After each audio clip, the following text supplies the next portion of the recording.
So we are studying now the categories, and we are first at the category substance.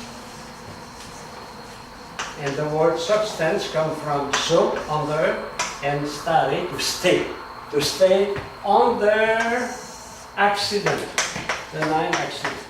Accident, of course, does not mean an accident on the street. Huh? It is something which is not necessary, which happen. Okay. So substance can exist in its own right. Exists in its own right. What is the meaning of that? Exists in itself. Not by itself, in itself. Sometimes in Latin they write per se, but they don't like that, because it is ambiguous. So in itself or in its own right. But the best is, the simple is in itself. It is the being existing in itself. For example, my eye, your eye exists in itself. It can change, but it is permanent. No? Permanent. In fact, we can define negatively substance, saying that it does not exist in another. The substance, for example, I can say John is a man. I cannot say man is John. So man, the substance exists. I exist in myself, not by myself, because I am contingent. But my I exists in itself, and the color of my hair, my way, my age, my action, my passion, everything in my life are in my I. So my I is supporting all that. It is my substance. Of course, we don't see the substance. We see the accident. But we arrive to the substance by reasoning. So it is what Kant called the noumen. Or the noumen. That means what is behind the appearance. And the appearance, he called that phenomenon. And he said, we know only the phenomenon, we cannot know the noumen. We cannot know the substance. We see the color, we see the way, we see the relation, but we cannot see the I. I see the I through my activity, through my matter, through my qualities, my color, etc. In fact, did you ever see your eye? You see your face, you see the color, the eye. But it is there. Because it is the same eye who speaks, the same eye who thinks, the same eye who eats, the same eye who studies, etc. Okay? So a substance cannot be attributed. Substance are the substantial things having a basic existence. So they have a basic existence. In fact, they are at the foundation of the existence of things. The foundation is I, is my substance. So the accident can change. I am young, I am a baby, I am old, I am the same. I am not the same. My identity is the same, but my accident change. You know? That is very important in theology. Think about, I remember when I studied for catechism, we learned many words we did never understood. And one of the words I never understood when I was young was transubstantiation. It's a good word for Scrabble. Transubstantiation. Here you have substance. If you don't know what is substance, you cannot know What means transubstantiation? Substance, it is what is permanent, permanent under the change. Substance is my eye. It is what is permanent. All that accidents are changing. But in the mystery of the Eucharist, what happened? The accident stayed the same, and the substance changes. That means we keep the same phenomenon, but we have a new human. We have a new substance. Transubstantiation. So you cannot study, if you don't know, categories, the notion of substance and accident. I go now to accidents. So the accidents are in the substance.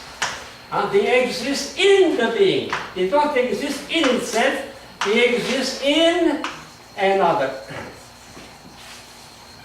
They exist in another. Quantity, quality exists in another. Is the reason why I can change, I am the same. Science tells me every 7 years you change all your cells, but I continue to be myself, even if my cells change. So accidere means to fall, move forward to fall. And they are attached. They don't exist in themselves, they exist in another. They don't have autonomy of existence. They exist in. The color, for example. The color green, the color black, the color, any color exists in another. Color cannot exist in itself. Weight cannot exist in itself. It exists in a material thing. The weight of the, the dimension. That means accidents exist in the substance. Well, does every substance have all 9 accidents? Not necessary. Yeah, we see that. But they must have at least the most important quantity and quality. We see that. Okay? So definition. An accident is a secondary aspect of the substance. Secondary aspect of the substance. Cannot exist in its own right, it cannot exist in itself, it can exist only in another as in a subject. So substance is the subject, and the accidents are the predicate in the subject. So I would say Habakkuk is 6 feet high. Habakkuk is handsome. Habakkuk is the son of Rabbi Jacob. So the accident has no existence in themselves, they exist in the subject. And the subject is carrying, is under the accident. Is carrying the accident.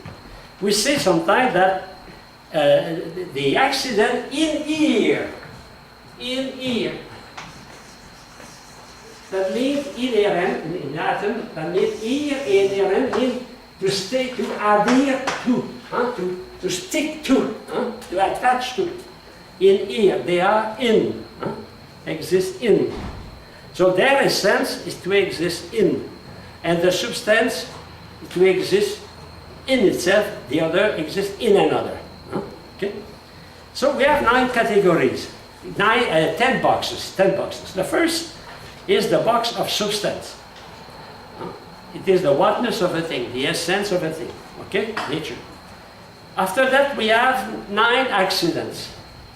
Here I give you the kind of GPS. After that, we study one by one. Okay? I will go faster here. So we have accident which exists in the intrinsic way. They are intrinsic to the substance. That answers your question, Jim. They are intrinsic. That means you cannot have a substance without, material substance without them. So we have substance, and we have 9 accidents. And among the accidents, we have some accidents, they are intrinsic to the substance. And that accidents are quantity and quality.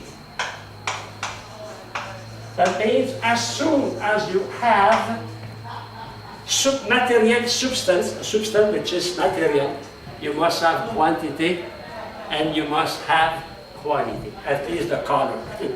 To see that, can you close the door, please? So intrinsic. Huh? In here, well, two facets here. Excuse me.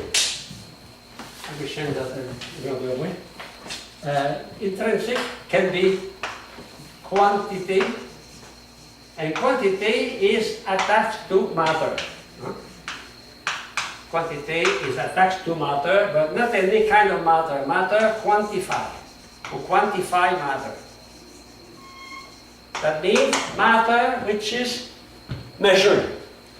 Not prime matter, but second matter. We can have we cannot have a way, we cannot have a dimension if there is no matter, but matter quantified. I will come to that in the future. We call that the principle of individuation.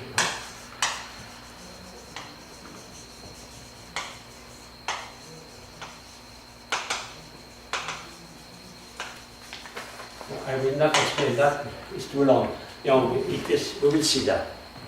So the quantity is attached to matter, and the quality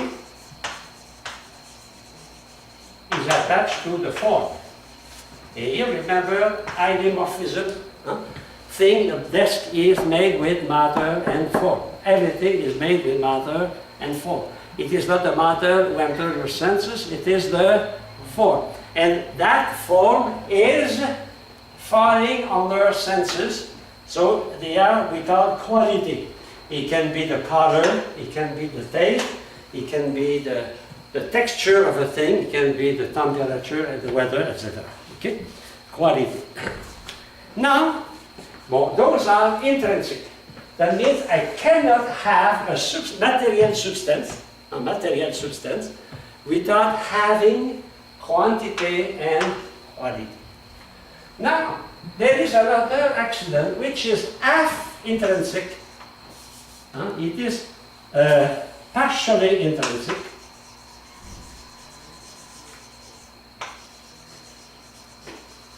And partially extrinsic. That means it is partially in the substance and partially outside of the substance. In that accident, which is partially intrinsic and extrinsic, it is a relation. I give you an example.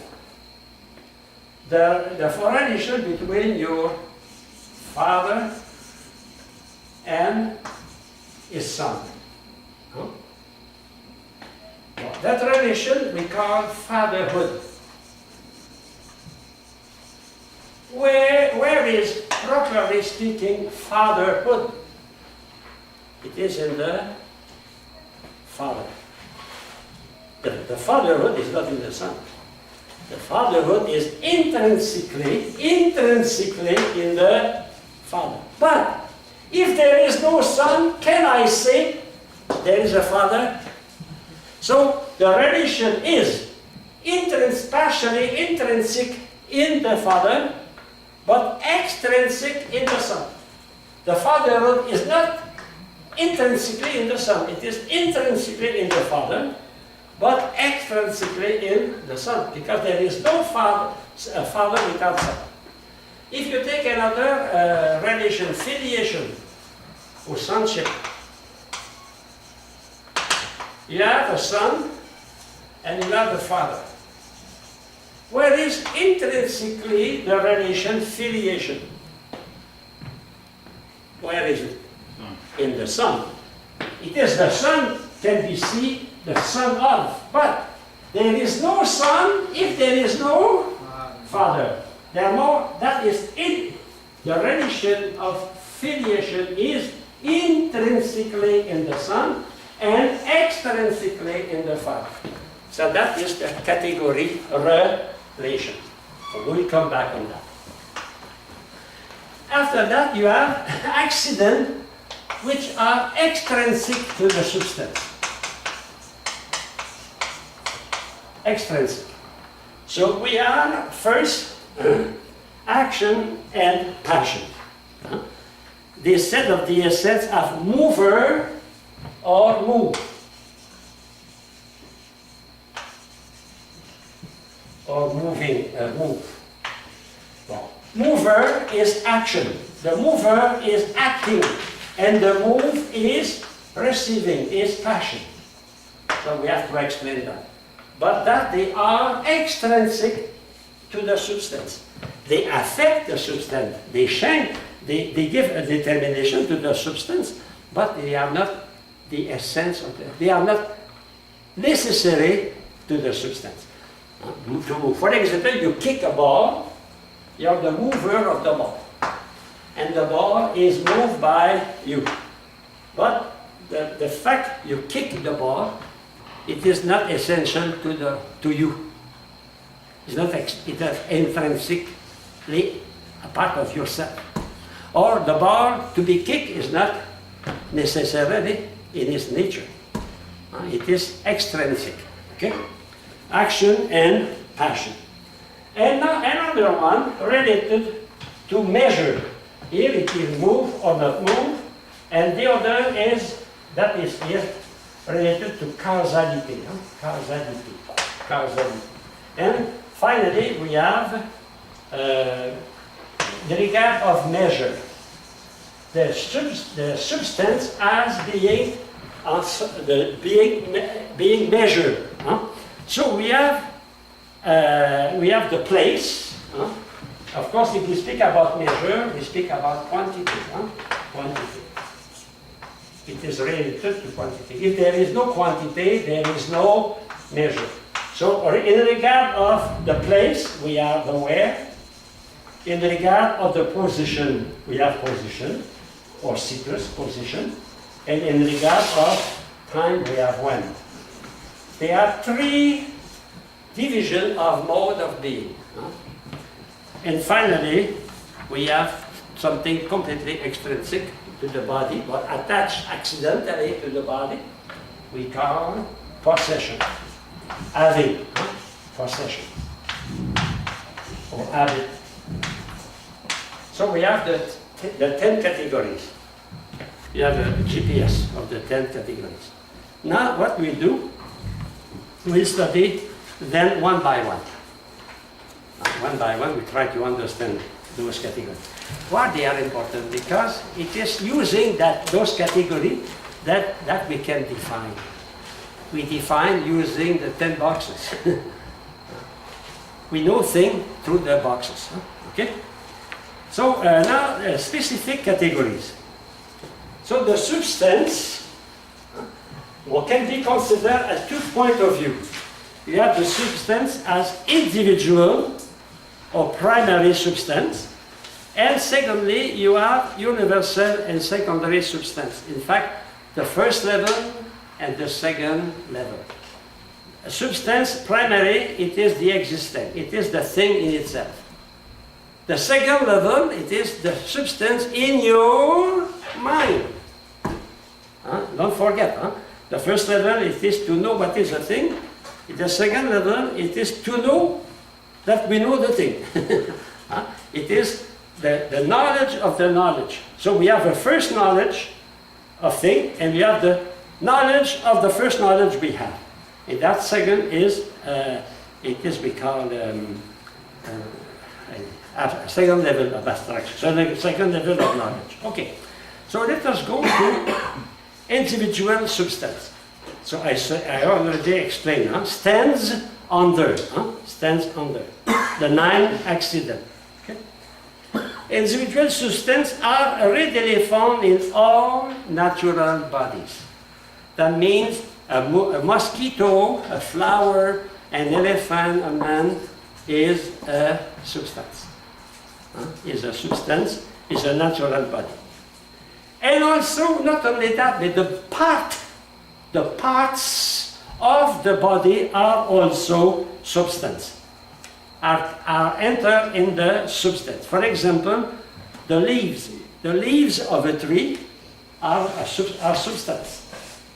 So we can say this leaf is red. This leaf is green. You know? Okay? And you can also speak about the part of your body. You can say, my arm is broken. You know? My head is tired.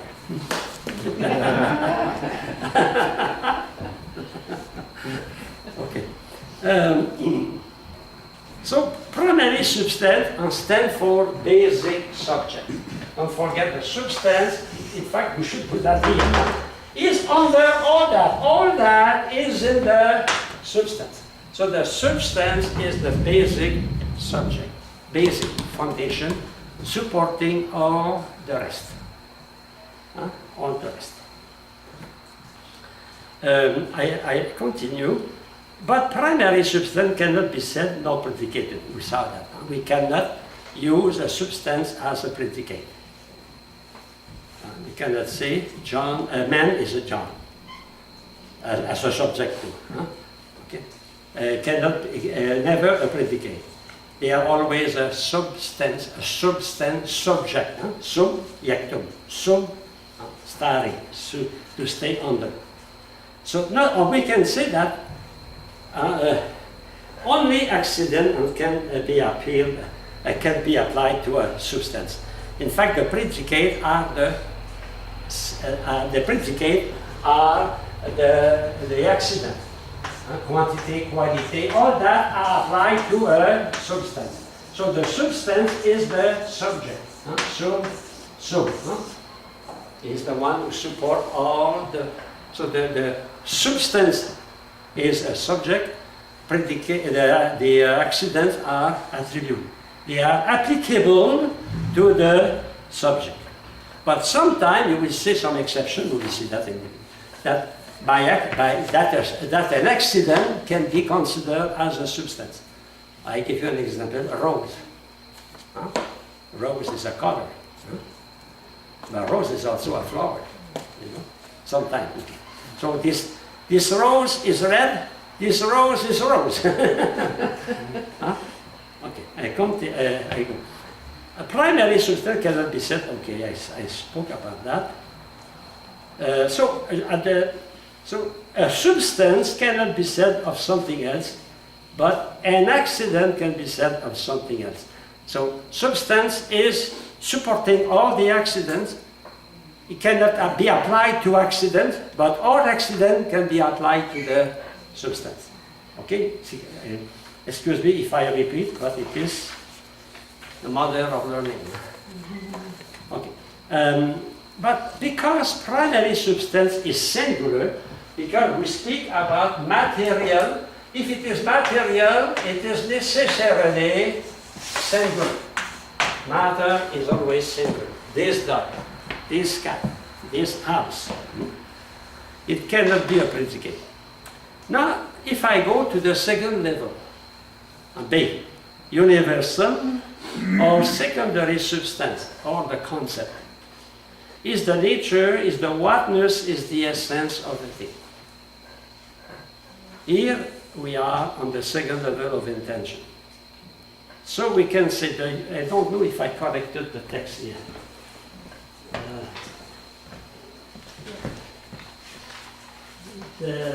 Yes, okay, it's good. The secondary or universal or secondary substance can be predicated. So, secondary substance, that means the concept. For example, I can say John is a man. Now, man is a substance, but at the second level, that substance is not this man, it is any man. Therefore, I can use it as a predicate. I can say John is a man.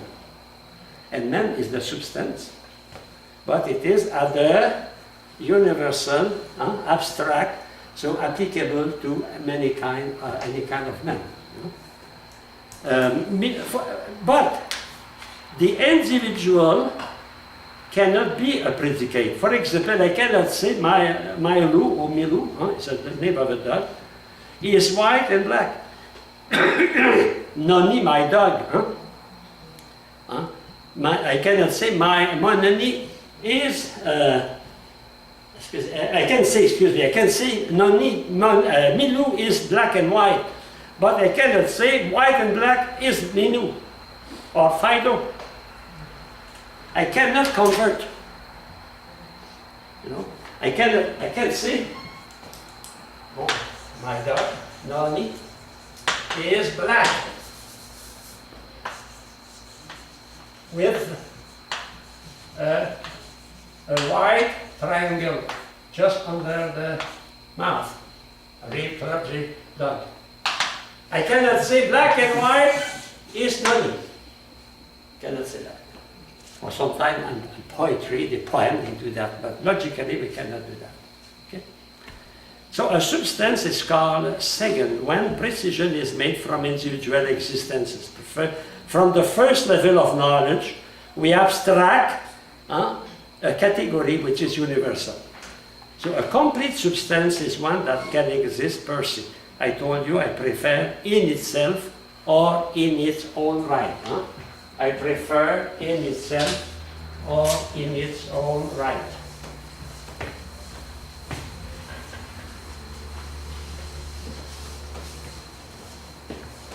Good exercise, huh?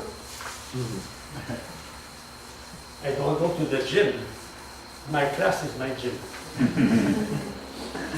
So I prefer in itself or in its own right. So what if you see in a text in its own right, think in itself, okay? Per se. So incomplete substances are incapable of actual existence by themselves. Each one requires the other for the actual existence of their composite. I will explain that. Primary matter and substantial form. Body and soul. For example, for the desk here, wood is not a desk. The idea of desk is not a desk. The idea of desk with the wood, it is a desk. So that means substance of wood alone is not a desk. Matter alone is not a desk. The form alone is not a desk. Is not a desk. Take the case of man, the body and soul. The body alone is not a substance. Because if we are alone, my body is dead. And soul, as a human being, my soul does not exist outside of my body. They exist in my body. So both of them make my substance. Well, in the case of man, my soul after death will be, that is another problem. But for the moment, we are composed with incomplete substance. They are co-principle of my existence. Co-principle. They go together. They go together. And when one is disappearing, for example, you have a chair made with wood. You have the idea of chair, you have the form and the matter, but the chair is completely destroyed in a fire. Do you have a chair? No. No more chair. No more substance, because the form, the matter disappear and the form disappear. You know? Okay? So substance is independent in its existence and source of activity. And substance is independent. That means my substance does not depend on my accident. As a living being, my substance does not depend on my accident. My accident can change. I continue to exist. You know? Okay? But my substance is the source of my activity. Here, interesting, you remember what we studied last week? We studied that we have the definition, definition or the whiteness, the quiddity, etc. And we have the essence of a thing. in opposition with existence, and we have the nature of a thing, which is the essence as principle of activity. Or here we see the substance is principle of activity. Interesting, no? What does that mean? That means they are practically synonymous. Because my substance is the source of my activity. My substance, in fact, is my nature, no?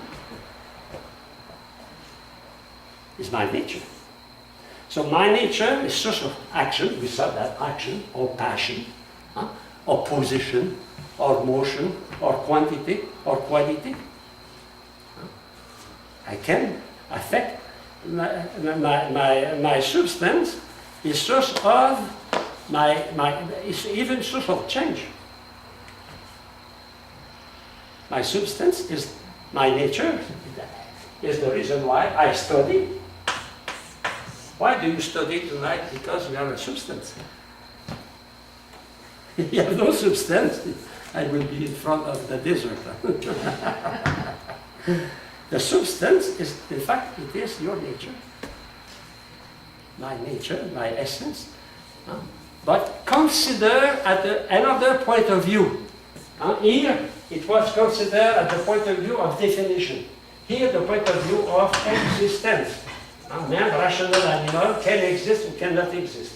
Nature, it was the essence, rational animal, as source of activity. And now we say substance is also source of our activity. So, but here, when I speak about substance, I speak about substance with accident. Here, accident not enter in the notion of nature. You know, those notions are very, very close. What is my substance? Is to be a rational animal, to have a body and a soul. The rest is accidental. My body can be big, can be small, can be slim, it can be round, it can be flat. My soul can be holy, it can be not holy, it can be learned, it can be ignorant. I. In my eye is the principle of my activity. Very, very important. Excessively important. Why? Because if your substance, if your I is the principle of your activity, when you do a good action, you are responsible for the good action. It is you who do the good action. If you do a bad action, you are responsible for the bad action. So responsibility comes from here. Because my substance is to be rational, like my nature also is to be rational. So my substance, my I is responsible. Because I am the source of my activity. If I study, if I eat, if I decide to do something good, to share with the poor, etc., that is I. That I is the responsible for the rest. When you go, a criminal killed someone with a dagger, with a big knife. He goes to the court, he said, His Honor, I'm not guilty. My hands are guilty. I'm not guilty. Nobody will say that, Nobody will say that. So, you know, when you were a young parent and your little child arrived with a lot of chocolate here, and chocolate, you say, hey, who did that? Oh, no, it is not, it's my hands. No, your bottom is your also. We are one. Because we are one, all our activities are unified.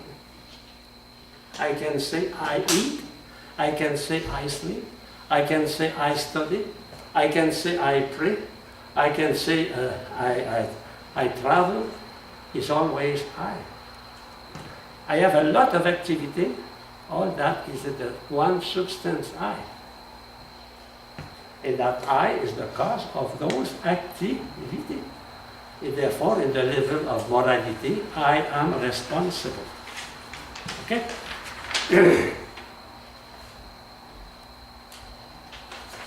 Now, quantity. Quantity is the first accident attached intrinsically to the material being, to the substance of a material being.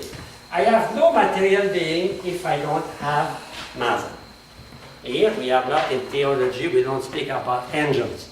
We speak only about material being, sensible. They are in time and space. They are measurable, they are divisible, we can divide them.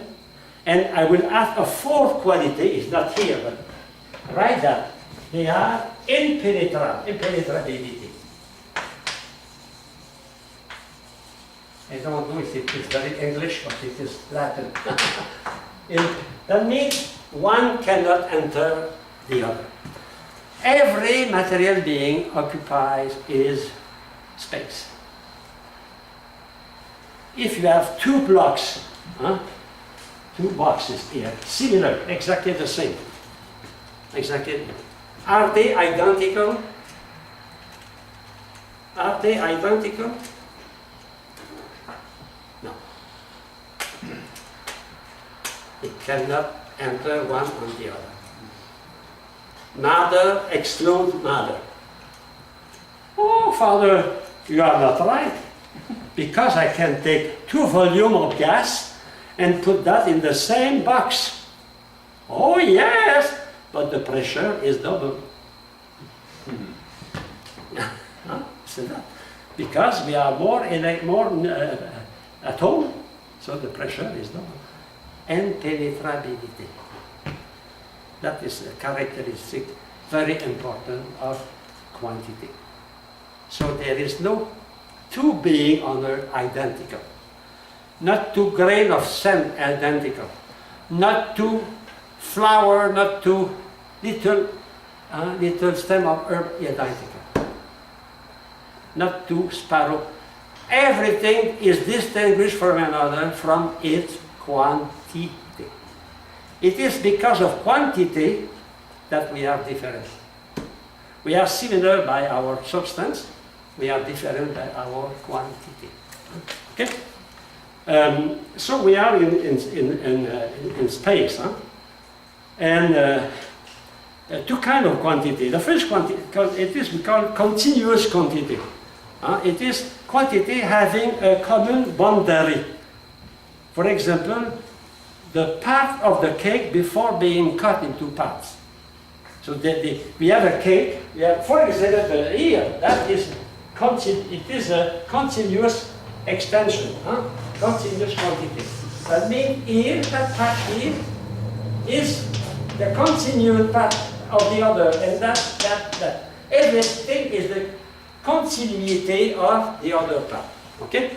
But if I cut the cake to give each my friend, my children a part, that I have discrete quantity. Now I can count. I can say 8 parts, 6 parts, 7 parts. That is separately. So what is, in fact, if I go to the other determination, then the square, that kind of continuity, continuous, they are for lines, for surfaces, and so for solid. For example, that is continuous. A line is continuous. But if I cut the board here in section, I give you one for you and one for another. It is discrete, discrete extension, discrete. They are separated. Okay. But in quantity, we have no contrary. That means quantity is quantity.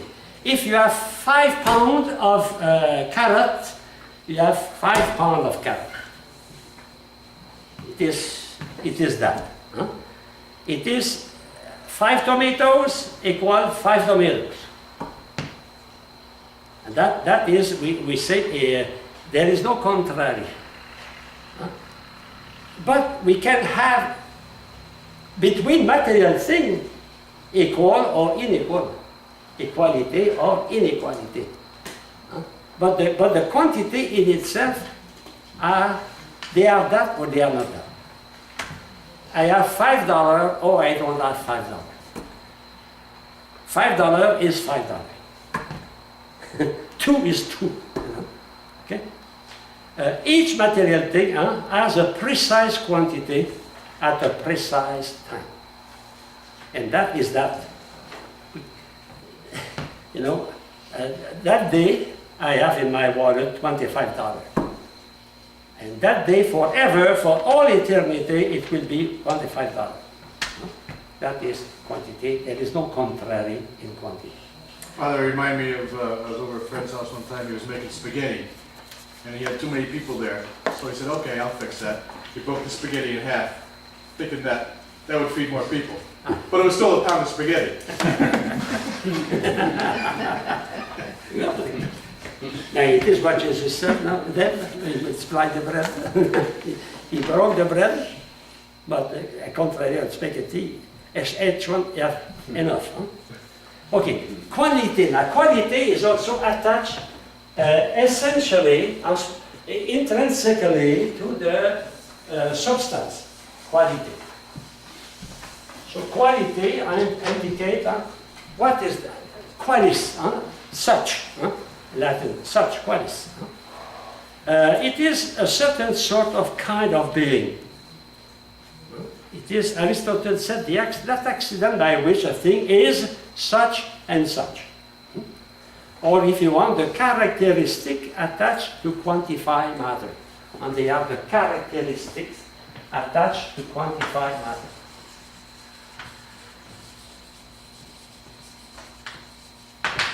Attached to quantify matter.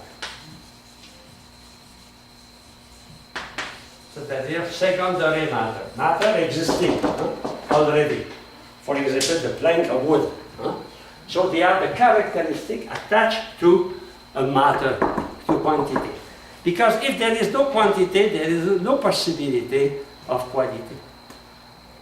Because the substance, to be material, must be quantified. So the foundation is quantity. If there is no quantity, there is no quality, there is nothing. There is no material. The characteristic of material being, substance, which material substances, it is the fact they have quantity, quantified matter, quantified matter. And that quantified matter now can support characteristic, can support qualities. So this figure indicates how the thing is, its sense, quality and shape, attached to being, or how it acts, its habits and ability. So you have two aspects, is and acts, does, makes. So we have quality attached to our way of being, and quality attached to our way of acting. Okay? So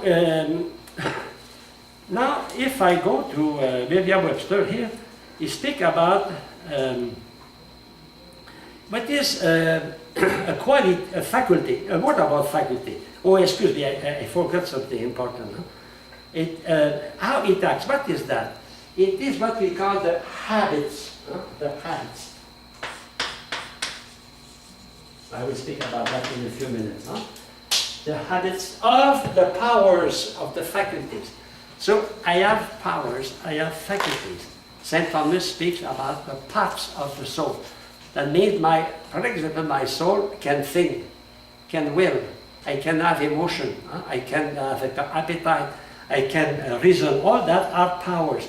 We say faculties. We say faculties, we say powers. And St. Thomas speaks about the parts of the soul. Oh, it's only a parenthesis. So quality is the accident used to describe a thing. So when we want to describe a thing, we don't use only quantity. For example, if I ask you what is a beaver, you don't say it's an animal whose weight is 45 pounds and have 2 square feet of volume. No. You give me other, other details. That means you give me, you describe the thing through also its quality, its color, its odor, its smell, etc. So we have here, first, look at the text.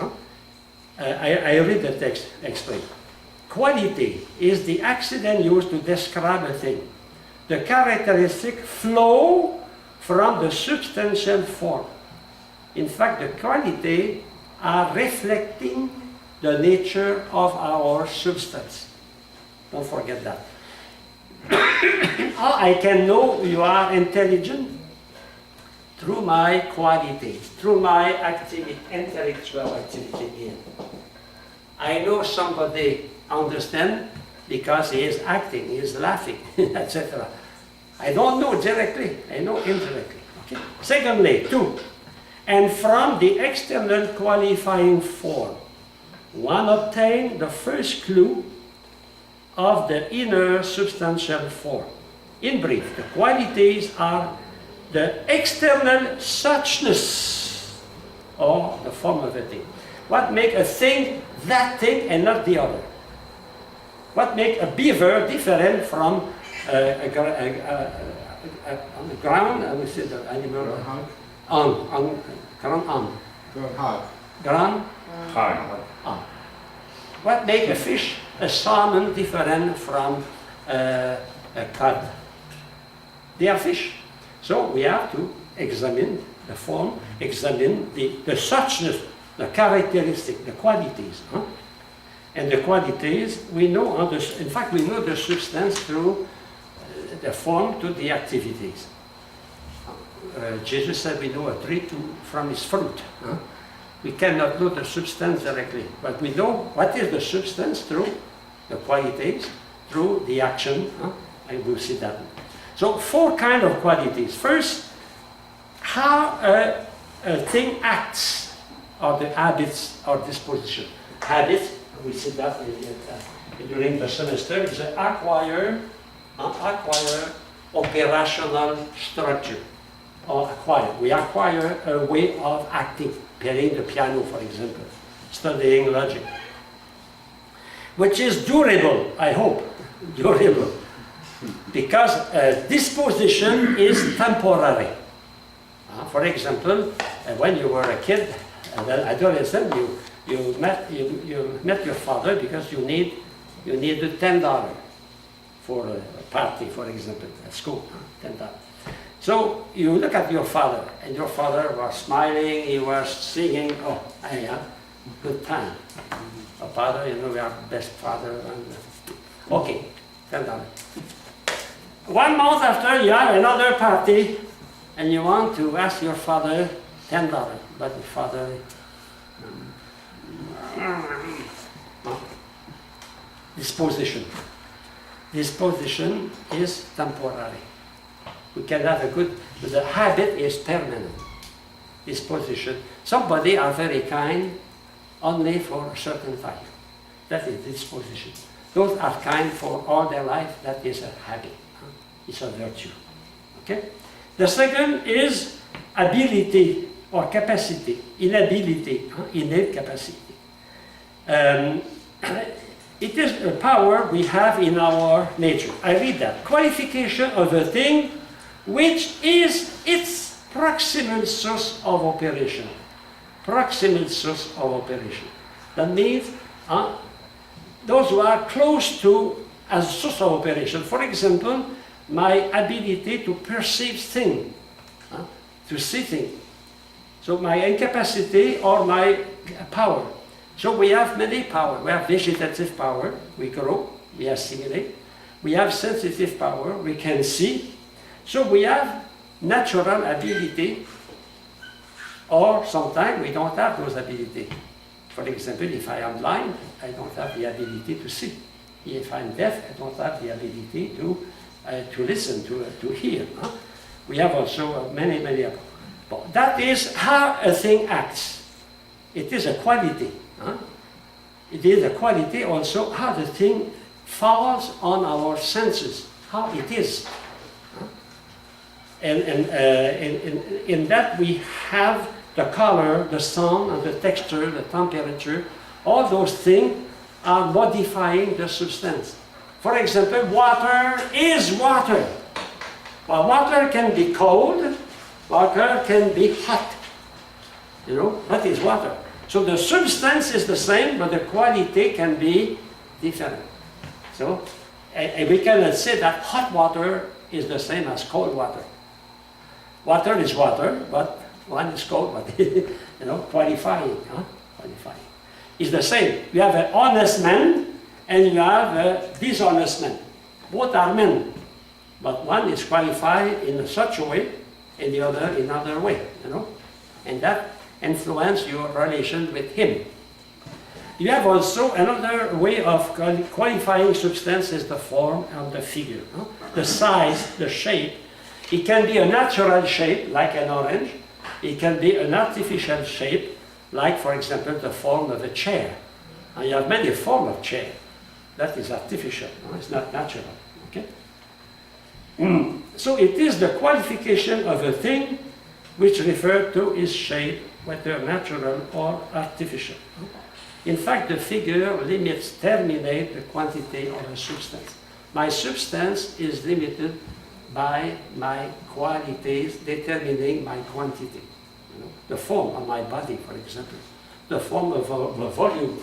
Here, the being of that is limited by the quality, that quality of being trapezoid, for example, or rectangular, limit the substance of that piece of wood. Okay? Now a word about, now we have contraries. Some quality accept contraries. That means you can have black and white. And from black and white we have other colors, gray and pale, etc. So there are degrees in quality. So we can measure the quality not by a rule, but by comparison. We say that water is what we are instrument, we compare with an